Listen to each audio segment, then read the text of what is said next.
Hello, everyone. Jess here from Kidney Nutrition Institute. Thank you for joining us live today. Today, I have a special guest, and that is Val Hannah. Now, Val Hannah is a registered dietitian, renal nutrition expert, and she has a really special job, which is why we've asked her to be here today. So, she is the director of renal nutrition at Panoramic Health, which is an organization that works with nephrology offices and helps support them. So she has a really, really important job at helping nutrition get into doctors' offices and support a very large population. And she's been in this field. How long have you been in the renal field, Val? 15 years, I think. Okay, yeah, so a long time. So she has seen it all at this point. Anyway, so Val, thank you for joining us today and welcome. Absolutely. It's a pleasure to be here. Excited about today. Yeah, it's great to have you. So today what we're going to be talking a little bit about is some of the new legislation that's going into place that we feel like is going to really change the game when it comes to nutrition being a fundamental part of the care in the kidney space. One of the things, and maybe some of our viewers have experienced this, but a lot of times what I've heard from patients is that they go in, they have this diagnosis of chronic kidney disease, and they ask their doctor about what they can do. You know, can I see a dietitian? Is there someone I can work with? And many people, they're not even given the option of seeing a dietitian. The doctor doesn't know who to refer them to. There isn't anyone local. And they just are left to kind of the wild west of the internet to figure it out. And I hope with some of the big changes that are happening at the top that's going to change. So have you heard that same story ever, Val, with people trying to find someone to help them out? Yes, absolutely. 100%. We have it with patients that we work with now. Some of them have a little more guidance than others, but for the most part, most of them are just say, yes, I was told to, not eat salt. And so that's about it. That's about the length that they get. So yeah, a lot of people are looking for a lot more. Okay, so first question, before we dig into just a little bit about some cool things that are changing, is from your opinion, you're now seeing kind of a bird's eye view of a lot of patients in the kidney care space. How are you seeing, and what is the attitude even from the physicians? What are you seeing with nutrition making a difference for patients in either hospitalizations or improving their quality of life, or preserving kidney function so that they can stay off of dialysis as long as possible? So that's a really great question. In our space, that is the whole focus. So with the kidney care choices model, we're focused on optimizing dialysis starts, slowing the progression of kidney disease, which we all know, hopefully most of us know, that nutrition plays a really vital role in that. And so what we're experiencing thus far is with the patients that are motivated and working with the dietitians that we have available, even just making some of the smallest changes to their diet over the course of time is, we're seeing rises in GFR levels. So that's kind of a big one that we see kind of off the bat. But more so, hospitalization and rehospitalization is always a focus, whether you're in, just the normal hospital setting or if you're on the ESKD setting. So with our CKD patients, it's still a really, really big focus, right? We want to prevent malnutrition, and we know that plays a huge role in keeping patients out of the hospital. So we have seen, I wouldn't say I have numbers just yet on actual percentages, but we do see where interventions are made if patients hospitalized. Oftentimes they've never had nutrition, any sort of medical nutrition therapy, and giving them even just a little bit of encouragement and guidance on, how much protein they could be eating, and just kind of cleaning up their diet a little bit more plant-based foods and things like that, actually is really to help keep them out of the hospital, reducing sodium intake, managing their fluid better. Fluid overload and hyperkalemia are ones that we see patients get hospitalized for the most frequently. So those are very simple changes they can make and stay out of the hospital. As far as just improving overall quality of life, just the base small changes of reducing processed foods, Mm-hmm. and encouraging good whole food plant-based type nutrition, we see that patients overall, right, do better. And we know, as clinicians, that they tend to, if when they're able to go out and have the energy to do the things that they enjoy, whether it's playing with grandkids, whether it's going out for a walk, whether it's doing their daily activities, gardening, whatever that might be, that improves their quality of life. And so making that connection that improving their nutrition will improve their energy levels, along with helping them like get better sleep, encouraging that, and decreasing stress. All of those things work together to help improve that quality of life. But we really do see benefits from that. And that is huge. Like, if these are not like massive changes you're talking about, these are little changes, and no one wants to be in the hospital. So preventing that, amazing. Yep. Being able to have more energy, being able to feel like it's making a difference. You're not on the slippery slide to dialysis. To me, those are huge pieces. And the other thing that I was thinking about too is that because so many people feel confused about what to eat with kidney disease, and the internet's a pretty bad place to find information, is that I find that when people get clarity, their quality of life improves because they suddenly are able to have so many more foods that they thought they couldn't have. And talk about preventing malnutrition. If you're not in the little tiny scared, I'm scared about what to eat, so I'm only going to eat a couple things. When you're out of that box and you can start eating more of the foods that you love, I think that not only improves quality of life, but it improves outcomes too. Absolutely.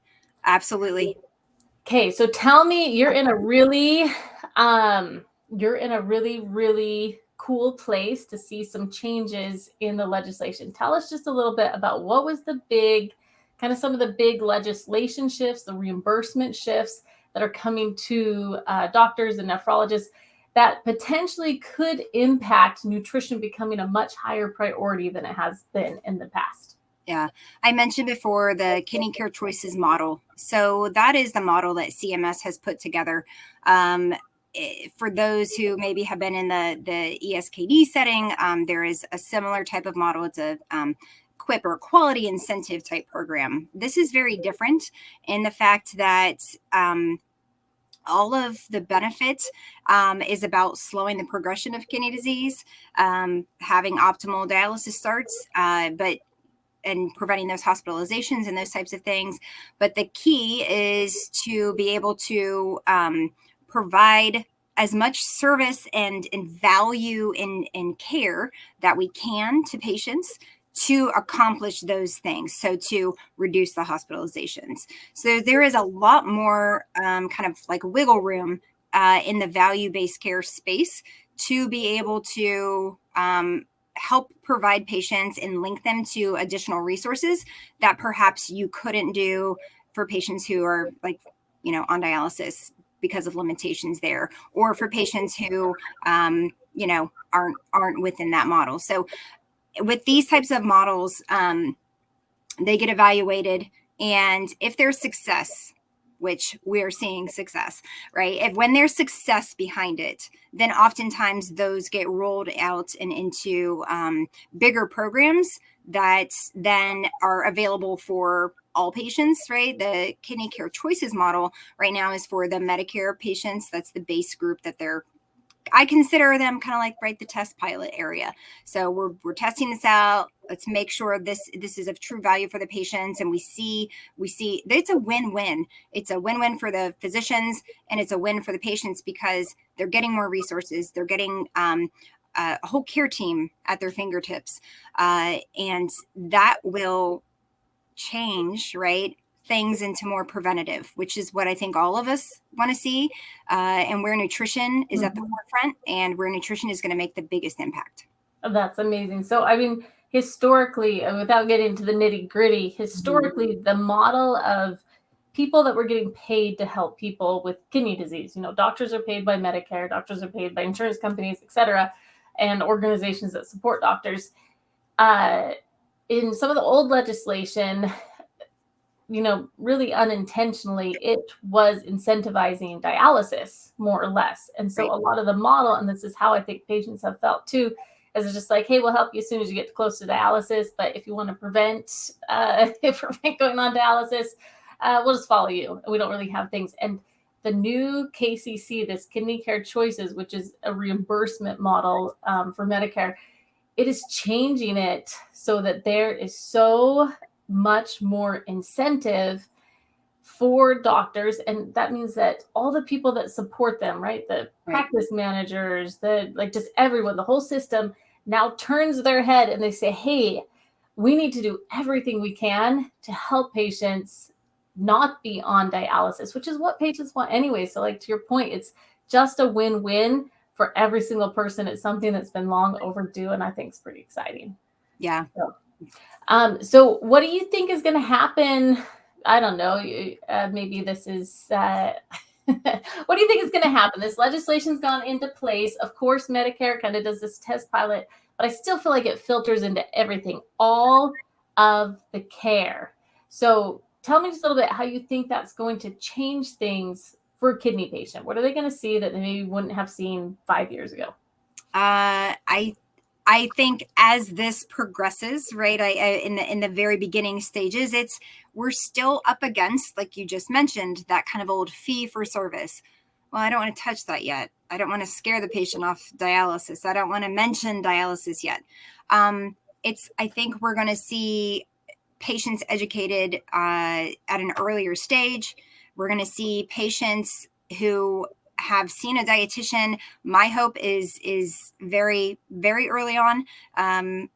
Stage 3 right now, our current population we're at, we still haven't been allowed or able to work with the stage 3 patients, CKD patients. But my hope is that it shows enough working with the stage 4 and stage 5 that we can then leap into having this program expand out to the earlier stages to really maximize the benefit. I think you're going to see an increase in obviously referrals to dietitians, which is a good space to be in.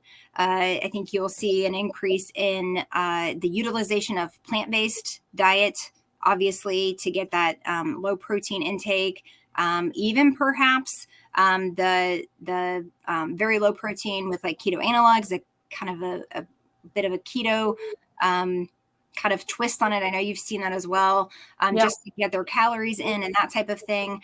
But there's a lot of room for a lot of research coming up, I think, in that preventative space. It's amazing, right? That just changes the game for patients, for everyone else. So cool. That is awesome. Thank you for giving us kind of that bird's eye view. It's something for patients you can look out for. And when you're asking about, referrals, more and more doctors will know where they can send people to. And it's something 100%. If you have kidney disease and you are confused about nutrition, find a dietitian to work with. I think it makes such a big difference for so many people, can prevent so many problems. Even some of our most proactive patients, they're pulling stuff off the internet and they come in and they're malnourished because they have, overly restricted things they didn't need to. And I just think putting the dietitian in that model early on is such a game changer for people. So it's exciting for a lot of people. Well, awesome. Well, thank you for sharing that with us today. Okay, so one quick last thing. Val, while being a renal expert, has a really strong interest in sports nutrition. And so I wanted her to share one of her favorite fitness tips with us at this end. It's kind of a side note, but, fitness and exercise is like one of the key components of health, and even for kidney disease, improving kidney function. So one of your favorite fitness tips that you have, just for fun? So that is a great question. And I honestly, I have to really kind of think about that because I run the gamut of just everyday walking to doing triathlons. So I kind of run the spectrum of all types of workouts and fitness tips and things like that. The one thing I'm gonna say the one thing that I tell everyone, and this doesn't matter if you have a chronic condition or disease, or if you're an advanced athlete, is that not moving, even on days that we have kind of rest. There's a thing called like active rest. So Yeah. even for athletes, or anyone, my neighbor next door, the first thing I usually tell people is, if they're trying to either manage weight or just have good health, something that you can do from day one, from the day you're able to walk till the day you're able to maybe not, walk as well, as long as you can get up and move your body. But walking is honestly the one thing that we need to be up and doing every day, and at least get they'll say like a 5K a day, which is, five 3.2 miles, right? But to have 5,000 steps a day, so a lot of people wear kind of a step tracker, that type of thing, a pedometer, but just moving your body. So walking is one of the easiest and quickest ways to get up and get moving. My very close second, and really it's right up there with it, is resistance training. Like, get those two things in, and you will have a great benefit throughout your whole lifetime. Amazing. Love it. Well, cool. Well, thank you so very much for joining me here today, Val. I loved your fitness tip. I 100% agree. Walk, get out in nature, fresh air, get your blood pumping. It's so good for all of us. Thank you for giving us a bird's eye view about the kidney care choices and what that's going to mean for nutrition and the positivity for patients in the future. Really appreciate you being here. For those of us who have joined us, you can, if you want more information about this topic, watch some of our other lives. You can go over to kidneynutritioninstitute.org. That is one place where you can work with a specialized dietitian, like we talked about, to be able to up-level your nutrition and really get a great plan in place. And you can work with us there. So thanks everyone for joining us. And until next time, bye-bye.